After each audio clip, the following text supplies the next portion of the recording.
풀어듣는 논어 이야기 제1편 하기입니다. 삶을 관조하고 성찰하는 시간을 가지면서 나아가 행복한 삶을 위해 공자의 말씀을 편안한 마음으로 들어주시기 바랍니다. 하기편의 첫 장은 우리에게 배움의 기쁨이 무엇인지 일깨워줍니다. 공자는 말합니다. 배우고 때때로 익히면 또한 기쁘지 아니한가. 벗이 있어 먼 곳에서 찾아오면 또한 즐겁지 아니한가. 남이 알아주지 않아도 노여워하지 않으면 또한 군자가 아니겠는가. 생각해보면 우리 삶은 배움의 연속입니다. 새로운 것을 배우고 그것을 내 것으로 만들어가는 과정에서 우리는 기쁨을 느낍니다. 때로는 어려운 순간도 있지만 그 과정을 통해 성장하는 자신을 발견하죠. 그리고 그 배움의 길에서 함께할 친구가 있다면 얼마나 큰 행복일까요? 같은 목표를 향해 나아가는 동지가 있다는 것만으로도 큰 위로와 용기가 됩니다. 하지만 때로는 아무도 우리를 알아주지 않는다고 느낄 때가 있습니다. 열심히 노력했는데도 인정받지 못하거나 오해를 살 때가 있죠.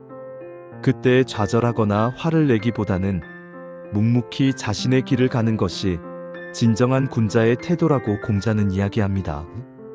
남의 평가에 흔들리지 않고 스스로의 신념을 지키는 것. 그것이 우리에게 필요한 지혜가 아닐까요? 배우고 벗과 함께하며 남의 시선에 얽매이지 않는 삶. 어쩌면 이것이 우리가 추구해야 할 평온한 삶의 모습일지도 모릅니다. 이 장에서 유자는 효와 공손함의 중요성을 강조합니다. 그 사람됨이 부모에게 효도하고 형제에게 공손한데도 윗사람에게 거스르기를 좋아하는 사람은 드물다. 윗사람에게 거스르기를 좋아하지 않으면서 혼란을 일으키기를 좋아하는 사람은 있지 않다. 군자는 근본에 힘쓰나니 근본이 확립되면 따르는 도리가 생긴다. 효도와 공경이라는 것은 인을 실천하는 근본이 된다. 가족은 우리 삶의 가장 기본이 되는 공동체입니다. 부모님께 효도하고 형제자매에게 공손한 태도를 보이는 것은 사실 다른 사람들과의 관계에서도 마찬가지로 중요합니다. 가정에서부터 예의와 존중을 배우지 못하면 사회에 나가서도 다른 사람들과 조화롭게 지내기 어렵겠죠. 공자는 효도와 공경이 모든 윤리적 행동의 시작이라고 강조합니다. 뿌리가 튼튼해야 나무가 잘 자라듯 인간으로서 갖춰야 할 기본적인 도리가 바로 효도와 공경이라는 것입니다. 이러한 근본적인 가치들을 잘 지킬 때 비로소 올바른 도리가 자연스럽게 따라오게 되고 그것이 곧 인을 실천하는 바탕이 된다고 말합니다. 우리 스스로를 돌아보았을 때 가정 안에서의 내 모습은 어떠한가요? 그 모습이 곧 사회 속 나의 모습과 크게 다르지 않을 것입니다. 내 주변의 작은 관계들에서부터 인을 실천하려는 노력이 필요합니다. 3장은 겉으로 드러나는 모습보다는 내면의 진실성을 중요하게 여깁니다. 공자는 말합니다. 교묘한 말과 번지르르한 얼굴빛을 지닌 사람 중에는 어진 사람이 드물다. 간혹 우리는 말솜씨가 좋고 겉모습이 화려한 사람에게 현혹될 때가 있습니다. 하지만 공자는 그런 거칠애보다는 진심을 중요하게 여깁니다. 말을 잘하고 표정이 좋은 것이 나쁜 것은 아니지만 그것이 단지 상대를 속이거나 자신의 이익을 챙기기 위한 수단으로 사용된다면 그것은 진정한 어짐과는 거리가 멀다는 뜻입니다. 진정으로 어진 사람은 겉모습이나 말솜씨로 자신을 포장하기보다는 행동으로 자신의 인품을 보여줍니다. 우리는 누군가를 판단할 때 그의 화려한 언변이나 매력적인 외모에만 주목하기보다 그의 진실된 마음과 행동을 보려고 노력해야 합니다. 진실은 꾸밈없이 드러나는 법이니까요.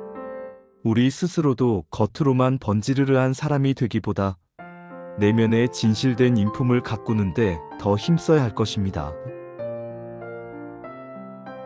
4장에서는 증자의 매일 3가지 질문으로 스스로를 반성하는 모습을 보여줍니다. 증자는 말합니다. 나는 날마다 세 가지로 나를 살핀다. 남을 위해 일을 꾀함에 있어 성실하지 못함은 없는가? 벗들과 사귐에 있어 신의를 지키지 못함은 없는가? 스승에게 배운 것을 제대로 익히지 못함은 없는가? 공자의 제자인 증자는 매일 스스로를 반성하며 돌아보았습니다. 이 세 가지 질문은 우리 자신을 성찰하는 데 큰 도움을 줍니다. 첫째, 과연 나는 다른 사람을 위해 최선을 다했는가?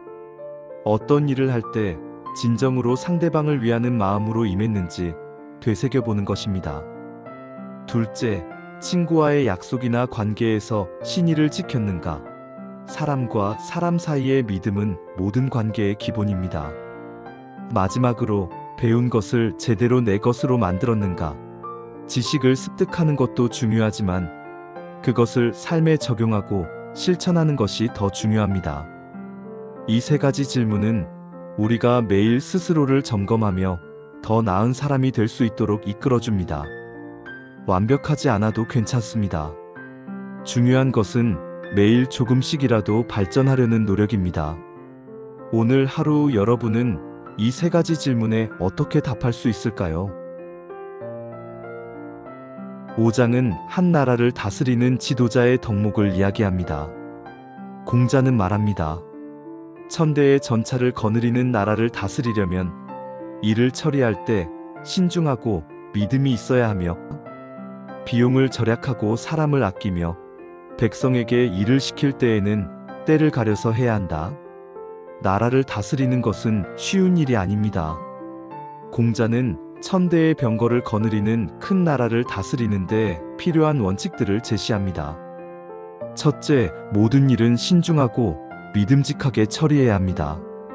성급하게 결정하거나 신뢰를 잃는 행동은 큰 문제를 야기할 수 있죠. 둘째, 재정을 아끼고 백성들을 아껴야 합니다. 무분별한 지출은 백성들에게 부담을 주고 인력을 함부로 소모하는 것은 국력을 약화시킵니다. 셋째, 백성에게 일을 시킬 때는 적절한 시기를 골라야 합니다. 농사철처럼 백성들이 생업에 바쁜 시기에 대규모 공사를 벌이면 큰 피해를 줄 수 있습니다. 이 가르침은 비단 나라를 다스리는 통치자뿐만 아니라 작은 조직이나 가정을 이끄는 사람에게도 적용될 수 있습니다. 우리가 어떤 공동체의 리더의 자리에 있다면 신중함과 믿음, 절약과 애민정신, 그리고 타이밍을 고려하는 지혜를 갖춰야 합니다. 이는 성공적인 리더십의 중요한 요소가 될 것입니다. 6장에서는 젊은이들이 갖추어야 할 덕목을 제시합니다. 공자는 말합니다. 젊은이들은 집에 들어가서는 부모에게 효도하고 나가서는 이웃에게 공손해야 하며 행동을 정중하게 하고 믿음이 있어야 하며 널리 사람들을 사랑하되 어진 사람과 가까이해야 한다. 그리고 이 모든 것을 행하고도 여력이 있으면 글을 배워야 한다. 젊은 시절은 인생의 중요한 토대를 다지는 시기입니다. 공자는 젊은이들이 갖춰야 할 덕목들을 자세히 설명합니다. 먼저 가정에서는 부모님께 효도하고 형제에게 공손해야 합니다. 이는 가정의 평화와 인격 형성의 기본이 됩니다. 그리고 사회생활에서는 신중하고 믿음직한 태도를 보여야 합니다. 행동에 신뢰가 없다면 아무도 그를 따르지 않을 것입니다. 또한 모든 사람을 사랑하고 어진 사람들과 어울려야 합니다. 좋은 사람들과 교류하며 배우고 성장하는 것은 매우 중요합니다. 이러한 기본적인 인품을 갖추고 나서도 시간이 남는다면 그때 학문을 익히라고 말합니다. 이는 학문보다 인격이 우선이라는 공자의 생각을 엿볼 수 있는 대목입니다. 아무리 지식이 많아도 인성이 바르지 않으면 그 지식은 해가 될 수 있기 때문입니다. 오늘날 우리는 지식 습득에만 너무 치중하는 경향이 있지 않은가요? 인격을 먼저 가꾸고 그 바탕 위에 지식을 쌓는 것이 진정한 배움의 자세일 것입니다. 7장은 배움의 중요성을 다시 한번 강조합니다. 자아는 말합니다.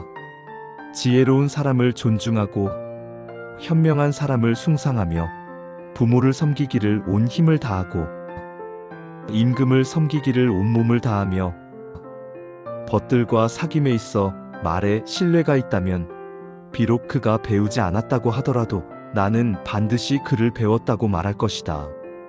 공자의 제자인 자아는 진정한 배움이 무엇인지에 대한 흥미로운 시각을 제시합니다. 그는 단순히 책을 읽고 지식을 쌓는 것만이 배움이 아니라고 말합니다. 현명한 사람들을 존경하고 따르며 부모님께 온 마음을 다해 효도하고 나라의 일을 온몸을 바쳐 섬기며 친구들과의 약속을 신에 있게 지키는 것. 이러한 덕목들을 갖춘 사람이라면 설령 그가 학교에서 정식으로 교육받지 못했더라도 그는 이미 충분히 배운 사람이라고 인정하겠다는 것입니다. 이는 겉으로 보이는 학력이나 지식보다 실제 삶에서 실천하는 인품과 도덕성을 더욱 중요하게 여긴다는 뜻입니다. 우리는 종종 학벌이나 스펙으로 사람을 판단하곤 합니다. 하지만 자하의 말처럼 진정한 배움은 삶 속에서 실천되는 태도와 가치관에서 비롯됩니다. 우리 주변에는 학력이 높지 않아도 존경받을 만한 인품을 가진 사람들이 많습니다. 그들의 삶에서 우리는 진정한 배움을 얻을 수 있습니다. 8장에서는 군자가 가져야 할 태도에 대한 이야기입니다. 공자는 말합니다. 군자가 중후하지 않으면 위엄이 없고 배워도 굳건하지 못하다. 주는 충성과 신의를 중시하고 자기보다 못한 자를 벗으로 삼지 않으며 허물이 있으면 고치기를 꺼리지 말라. 군자가 되기 위해서는 어떤 태도를 가져야 할까요? 공자는 몇 가지 중요한 덕목을 제시합니다. 첫째, 중후함입니다. 언행이 가볍거나 경솔하면 위엄을 잃게 되고 아무도 그를 따르지 않을 것입니다. 묵직하고 신중한 태도가 필요합니다. 둘째, 배움의 굳건함입니다. 지식을 습득하는 데 그치지 않고 그것을 자신의 신념으로 삼아 흔들림 없이 실천해야 합니다. 셋째, 충성과 신의를 근본으로 삼아야 합니다. 다른 사람과의 관계에서 진실함과 믿음은 필수적입니다. 넷째, 자기보다 못하다고 생각하는 사람을 친구로 삼지 말라는 것은 여기서 못하다는 것은 학식이나 재산이 아닌 인품이나 도덕적 수준을 의미합니다. 자신을 향상시키기 위해 노력하고 어진 사람과 교류하라는 뜻이죠. 마지막으로 자신의 잘못을 발견하면 즉시 고치기를 주저하지 말아야 합니다. 완벽한 사람은 없습니다. 중요한 것은 자신의 잘못을 인정하고 개선하려는 용기입니다. 이 5가지 덕목은 우리가 살아가면서 자신을 성장시키고 다른 사람들과 좋은 관계를 맺는데 중요한 지침이 될 것입니다. 9장에서는 조상에 대한 예의 중요성을 전합니다. 증자는 말합니다. 상을 치를 때에는 마지막까지 신중하게 하고 먼 조상까지 추모하면 백성들의 덕이 두터워질 것이다. 이 구절은 상례를 치르는 태도에 대한 증자의 가르침입니다. 증자는 상을 치를 때 형식적으로만 행하는 것이 아니라 진심을 다해 마지막까지 신중하게 임해야 한다고 강조합니다. 또한 현재의 부모님뿐만 아니라 먼 조상들까지도 잊지 않고 추모하는 마음을 가져야 한다고 말합니다. 이러한 태도는 단지 개인적인 효도를 넘어 공동체 전체의 도덕성을 향상시키는 데 기여합니다. 조상을 기리는 것은 우리의 뿌리를 잊지 않고 과거와 현재를 이어주는 중요한 의식입니다. 이는 공동체 구성원들이 서로를 존중하고 연대하는 마음을 갖게 하며 결과적으로 백성들의 덕이 더욱 두터워지게 만듭니다. 우리는 오늘날 물질적인 풍요 속에서 조상을 기리는 전통이나 상례의 의미를 간과할 때가 많습니다. 하지만 증자의 말처럼 전통을 소중히 여기고 조상을 추모하는 마음은 우리 사회를 더욱 풍요롭고 따뜻하게 만드는 중요한 요소가 될 것입니다. 10장에서는 자공이 스승인 공자님의 인품에 대해 이야기합니다. 자금은 자공에게 물었습니다. 공자가 어떤 나라에 이르러서는 반드시 그 나라의 정치를 듣는다고 하는데 그것은 그가 그렇게 요구해서 듣는 것입니까? 아니면 그들이 그에게 저절로 알려주는 것입니까? 자공은 대답했습니다. 공자는 온화함, 선량함, 공손함, 검소함, 겸양으로써 그것을 얻으니 공자가 정치를 듣는 방식은 다른 사람과는 다릅니다. 자공과 자금의 대화는 공자의 독특한 인품과 영향력을 잘 보여줍니다. 공자는 어떤 나라를 방문하든 그 나라의 정치 상황을 파악하려 했습니다. 그런데 그는 권력을 가진 자에게 억지로 정보를 요구하거나 압력을 행사하지 않았습니다. 대신 온화하고 선량하며 공손하고 검소하며 겸손한 태도를 통해 자연스럽게 사람들의 마음을 얻었고 그 결과 사람들이 자발적으로 중요한 정보를 알려주었다는 것입니다. 이것은 공자가 단순한 지식인이 아니라 사람의 마음을 움직이는 뛰어난 인품의 소유자였음을 보여줍니다. 오늘날 우리가 누군가에게 영향을 미치거나 정보를 얻고자 할 때 어떤 태도를 취해야 할까요? 강압적인 방식, 일방적인 요구보다는 공자처럼 진심을 다하고 상대방을 존중하는 태도가 더 효과적일 것입니다. 부드러움이 강함을 이긴다는 말이 있듯이 인품의 힘은 그 어떤 강압적인 힘보다 강력한 결과를 가져올 수 있습니다. 11장에서는 참된 효도에 대한 깊이 있는 가르침이 나옵니다. 공자는 말합니다. 아버지가 계실 때에는 그 뜻을 살피고 아버지가 돌아가신 후에는 그 행적을 살핀다. 3년 동안 아버지의 도를 고치지 않으면 효자라고 할 수 있다. 이 구절은 효도에 대한 공자의 깊은 통찰을 담고 있습니다.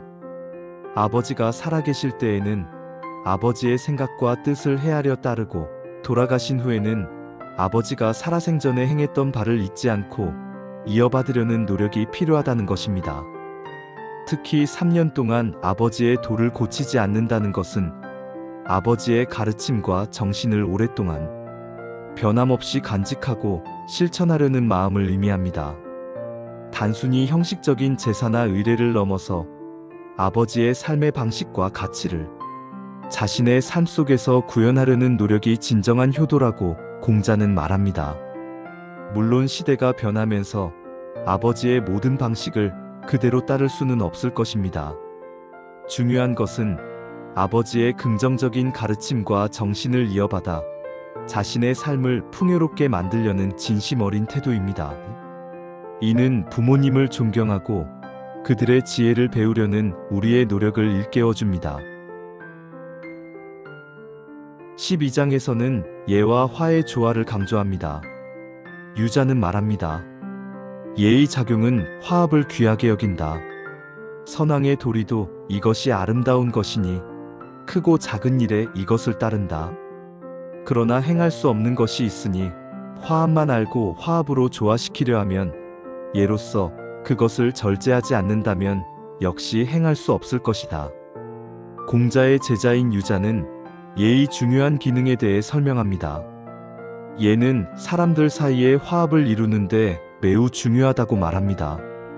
고대 성왕들도 예의 이러한 조화로운 작용을 높이 평가하여 모든 일에 예의 정신을 따랐다는 것입니다.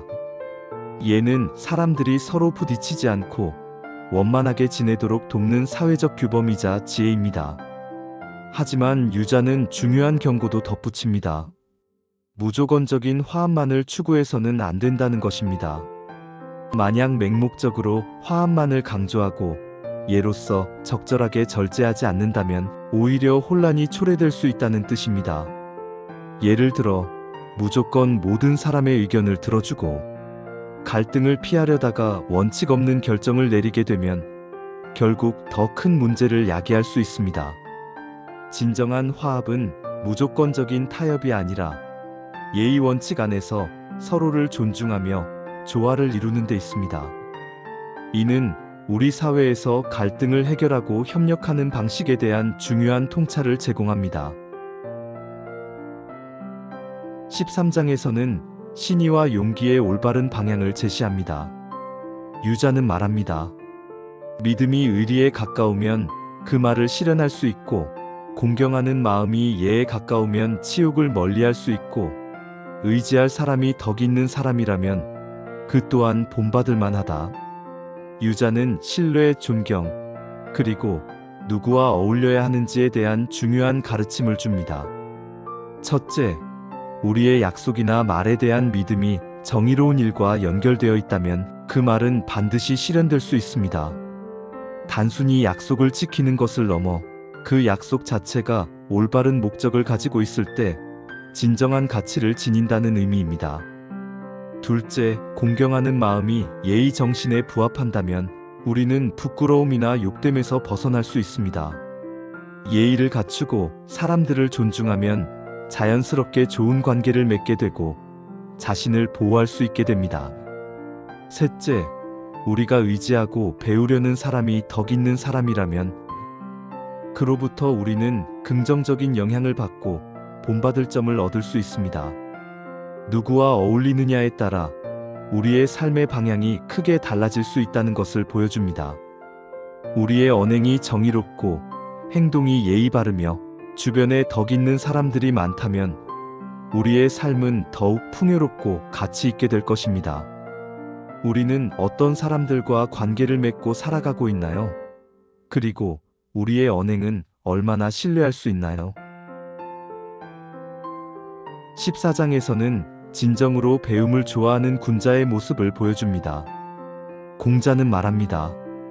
군자는 먹는 것에 배부름을 추구하지 않고 사는 것에 편안함을 추구하지 않으며 일에는 민첩하게 하고 말은 신중하게 하며 도 있는 사람에게 나아가서 자신의 허물을 바로잡는다면 그를 배우기를 좋아하는 사람이라고 말할 수 있다. 배우기를 좋아하는 사람, 즉 학문을 즐기는 사람은 어떤 모습일까요? 공자는 단순히 지식을 쌓는 것 이상의 태도를 요구합니다. 첫째, 군자는 식욕이나 물질적인 편안함에 지나치게 집착하지 않습니다. 자신의 본분과 목표에 집중하며 욕심을 제어할 줄 아는 태도를 가집니다. 둘째, 일을 처리할 때는 민첩하고 적극적으로 임하며 말을 할 때는 신중하게 합니다. 행동은 과감하되 언어는 신중해야 함을 강조합니다.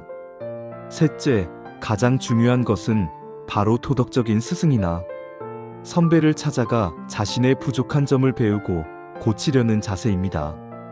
스스로의 잘못을 인정하고 개선하려는 겸손한 마음이 없다면 진정한 배움은 불가능합니다. 이 모든 덕목을 갖춘 사람이야말로 진정으로 배우기를 좋아하는 사람이라고 공자는 말합니다.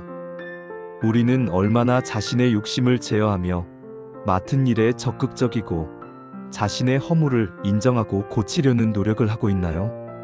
진정한 배움은 교만함이 아니라 겸손함에서 시작됩니다. 15장에서는 자공과 공자님의 대화를 통해 배움의 깊이를 탐구합니다. 자공은 물었습니다.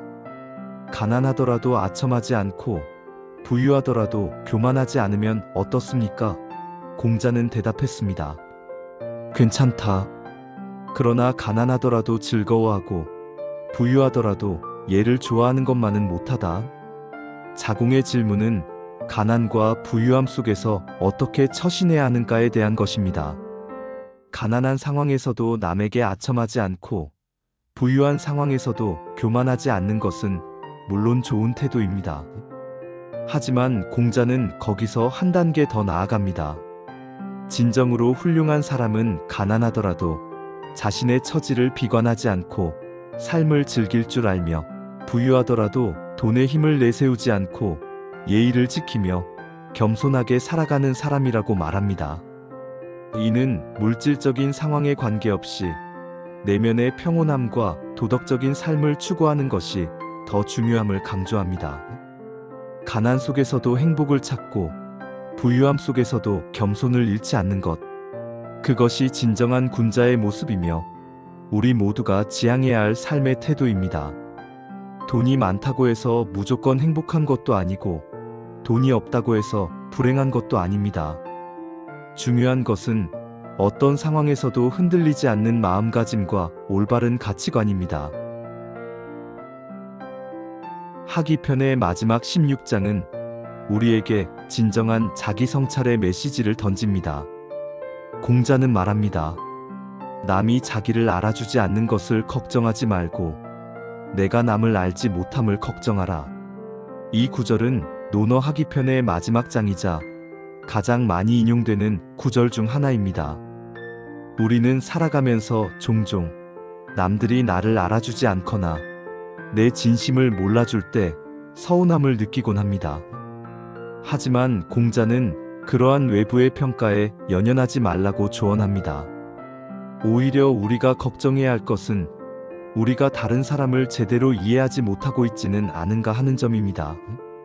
남을 이해하고 배려하려는 노력은 결국 나 자신을 더욱 성숙하게 만들고 더 좋은 관계를 형성하는 바탕이 됩니다. 내가 먼저 남을 이해하려 노력할 때 비로소 남들도 나를 이해하려 할 것입니다. 나의 내면을 돌아보고 다른 사람들을 깊이 이해하려는 노력이 우리에게 더 큰 성장과 행복을 가져다 줄 것입니다. 오늘 하루 우리는 얼마나 다른 사람들을 진심으로 이해하려고 노력했나요? 이 질문을 스스로에게 던지며 하기편의 여정을 마무리해 봅니다. 논어 하기편의 가르침은 오늘날에도 여전히 유효합니다. 배우고 익히는 즐거움, 효도와 공경의 중요성, 진실된 인품의 가치, 그리고 자신을 성찰하고 타인을 이해하려는 노력까지, 이 모든 가르침들이 우리의 삶을 더욱 풍요롭게 만들고 더 나은 사람이 될 수 있도록 이끌어 줄 것입니다. 지금까지 논어 하기편이었습니다. 더 좋은 이야기로 다시 찾아뵙겠습니다.